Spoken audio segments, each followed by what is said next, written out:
예, 안녕하십니까.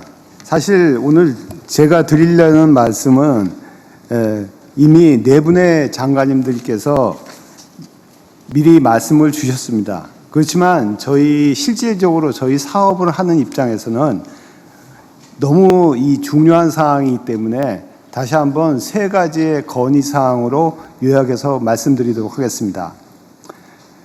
첫 번째, 투자 속도를 획기적으로 높일 수 있는 신속한 원스톱 행정 지원이 절실합니다.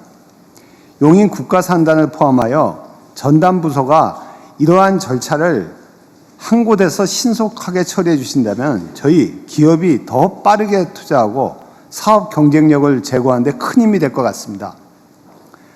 두 번째는 국가산단은 국가의 인프라를 책임지고 조성해 주실 것을 건의드리겠습니다. 전력과 용수는 AI 시대의 가장 중요한 산업 인프라로 보다 과감한 정책 지원이 필요합니다. 글로벌 경쟁국 수준의 안정적 공급 및 경쟁력 있는 가격으로 국가가 직접 국가 산단까지 공급을 보장해 주시면 다시 한번 감사드리겠습니다. 국토부 장관께서 말씀 주셨는데 정주 여건도 획기적으로 지원해 주시기를 부탁드립니다. 그렇게 되면 오늘처럼 앞으로도 민관이 한뜻으로 힘을 모아 속도를 낸다면 대한민국은 더욱 크게 도약할 수 있을 것으로 확신합니다. 감사합니다. 네, 이 부분은 좀 미리 말씀을 드리는 게 좋을 것 같습니다. 정부도 각오를 해야 되기 때문에 여기 관계 장관도 나와 계시고요. 신속한 원스톱 행정 절차는 대통령이 직접 책임지도록 하겠습니다. 이게 아마 용인의 SK 하이닉스 반도체 공장 입지할 때도 제가 나름대로 지방자치단체장이라 큰 권한은 없었습니다만 그 시간을 앞당기는데 꽤 도움이 됐을 겁니다. 이제는 제가 대통령으로서 아까 말씀드린 바대로 청와대에 이 사업만 전담하는 팀을 별도로 구성해서 직접 제가 이 사업이 끝날 때까지 임기가 종료될 때까지 확실하게 챙기겠다는 말씀을 드립니다. 두 번째로 국가산단 인프라, 특히 이제 전력과 용수 등 이제 꽤 비용이 드는 부분인데 이거는 이미 반도체 특별법에 지방에 대한 우선 지원이 가능하도록 되어 있기 때문에 이 부분은 정부에서 확실히 책임을 지도록 하겠습니다. 다만 이게 이제 예산이 꽤 많이 부담되는 것이어서 해당 지방 정부가 또 일부 부담을 하면 원하시는 바대로 정부 영역에서 지방 정부, 중앙 정부 영역에서 책임을 질 수 있을 거다. 그리고 마침 또 민영배 당선자, 광주 전남 특별시 당선자께서 시장 당선자께서 지방 통합에 따른 최대 20조 원, 연간 5조 원 한도에서 정부 지원을 받게 되면 최대 본인들이 지원받는 금액 전부를 투자해서라도 반드시 책임을 지겠다 이렇게 또 말씀을 하시고 계세요. 그래서 이 문제는 확실하게 저희가 책임지겠다 이 말씀드리고요. 전기요금 얘기는 이미 이제 특히 광주 전남으로 SK도 이제 옮기는 게 아니죠. 그 추가 공장을 설치하게 될 텐데 여기 전기요금 중에서 사실은 재생에너지 전기가 중요하잖아요. 네, 아리백 때문에 거기는 원전과 같은 기저전력도 필요하고 태양광 또는 풍력 같은 재생에너지 또 이 가능성을 극복하기 위한 ESS를 포함해서 이런 기반을 갖추는 건 당연하고 해당 지역에서 수도권으로 송전되는 비용이라든지 또 지방 균형 발전이라고 하는 정부의 정책 목표 달성이 필요하기 때문에 소위 지산지수 원칙에 따라서 전력 요금에 대해서는 확실하게 메리트가 생길 수 있도록 하겠다는 말씀을 드립니다. 기후에너지부가 잘해야 될 것 같아요. 네. 그리고 정주 여건 개선은 아까 이제 국토부 장관께서도 말씀하셨습니다만 해당 지역에서 근무자들이 이제 충분히 교육받아서 공급되고 또 그들이 가정을 이루고 그 지역에서 수도권 못지않은 삶을 누릴 수 있게 하는 것은 매우 중요합니다. 이게 정부가 하는 정책 목표 중에 이제 수도권의 집중을 완화하고 전국의 균형 발전을 통해서 국토를 효율적으로 사용한다. 여기서 많은 뭐라 그럴까요? 프로핏이 이점이 있기 때문에 정주 여건 개선을 위한 투자도 대대적으로 할 생각입니다. 그게 정부가 할 몫이고, 특히 반도체 회사들이 정부에 부담하는 세금이 엄청난 규모로 늘어날 걸로 생각이 되기 때문에 동업자 정신을 가지고 확실하게 책임을 지도록 하겠습니다. 이 세 가지 요청의 말씀은 SK도 같이 해당되는 것이어서 미리 말씀드렸습니다. 네. 네, 고맙습니다. 삼성전자에서 토론의 문을 열어주셨는데 혹시 SK에서 하실 말씀이 있으시다면 기회를 드리겠습니다. 네, 있습니다. 저희 내용도 사실은 삼성전자하고는 거의 비슷한데요. 그중에 거기에 추가해서 제가 두 가지만 더 말씀을 드리고 싶습니다. 첫 번째는 방금 말씀하셨던 반도체 특별법입니다.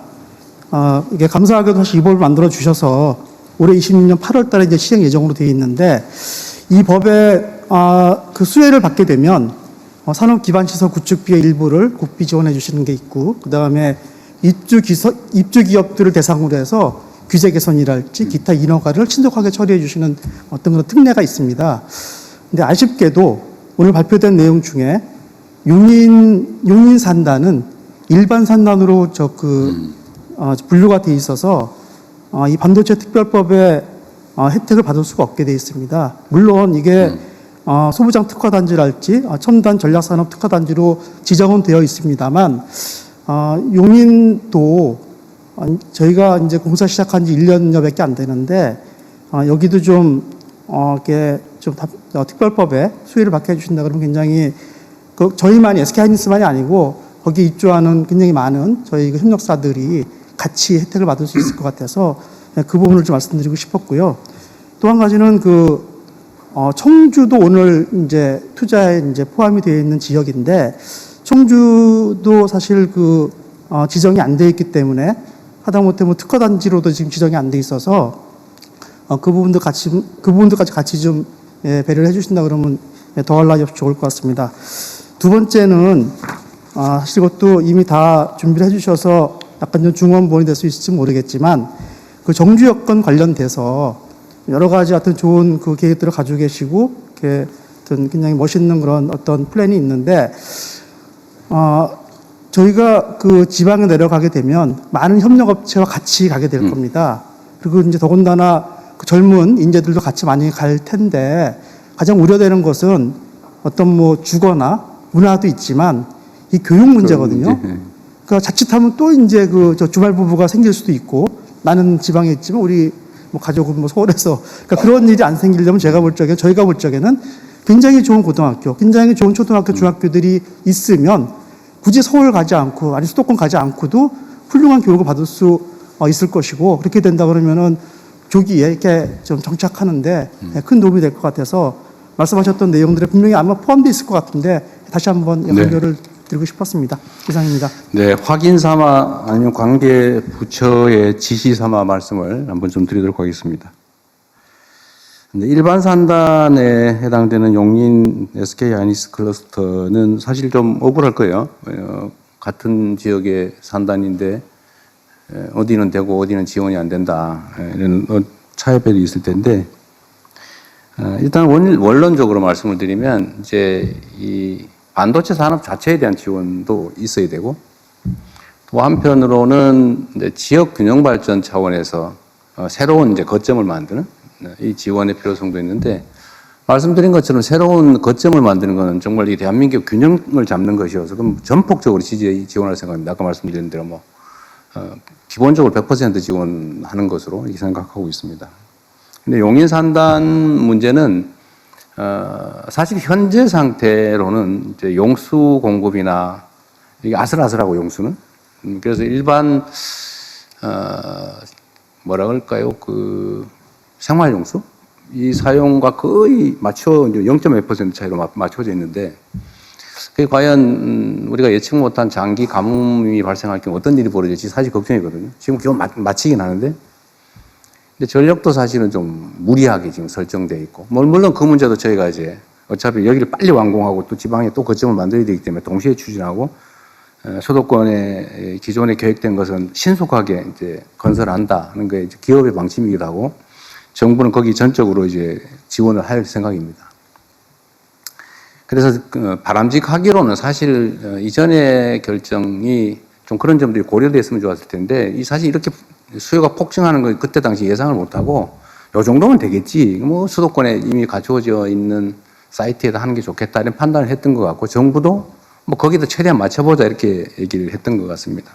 그래서 이제는 방향이 좀 완전히 바뀌어서 두 가지를 동시에 이렇게 만들어 가기로 했습니다. 그래서 지방은 국가적 필요에 의해서 대대적인 지원을 한다. 이건 명백하게 방침으로 해야 될 테고요. 다만 용인 문제는 저희가 고민을 좀 해보겠습니다. 대신에 이미 이것도 뭐 예를 들면 SK 같은 경우는 45년까지 목표로 했던 걸 32년까지 앞당긴다 그랬던가요? 12년 땅. 네, 12년 당겨서 33년, 35년, 47년이 35년이 되는 모양이군요.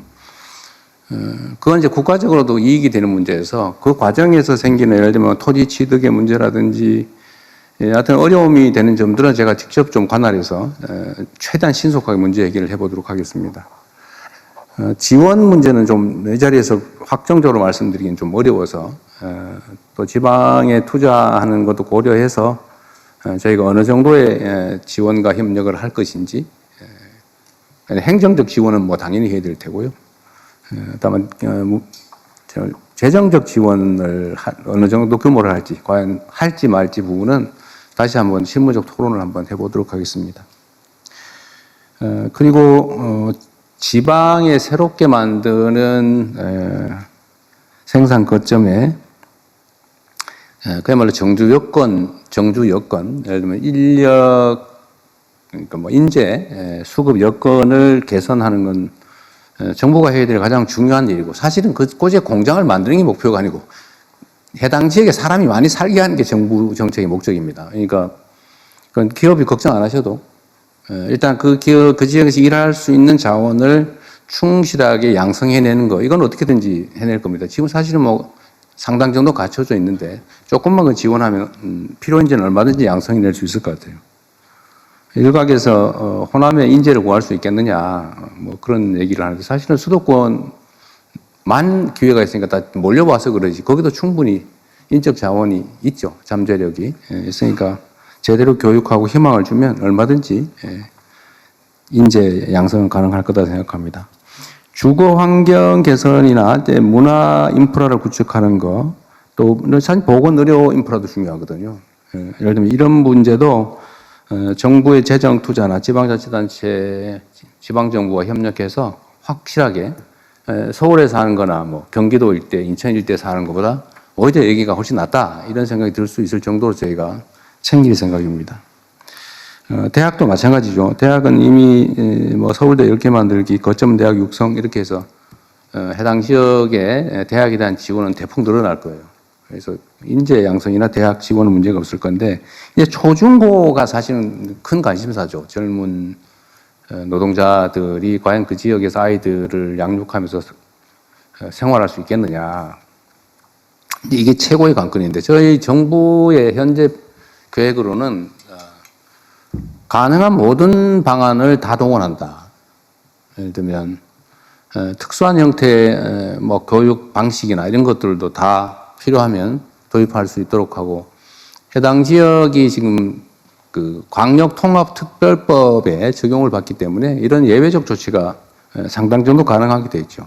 그래서 해당 지역에서 좋은 학교에서 아이들을 잘 가르치고 양육할 수 있는 교육 시스템을 갖추는 것도 저희가 확실하게 걱정하지 않도록 책임지도록 하겠습니다.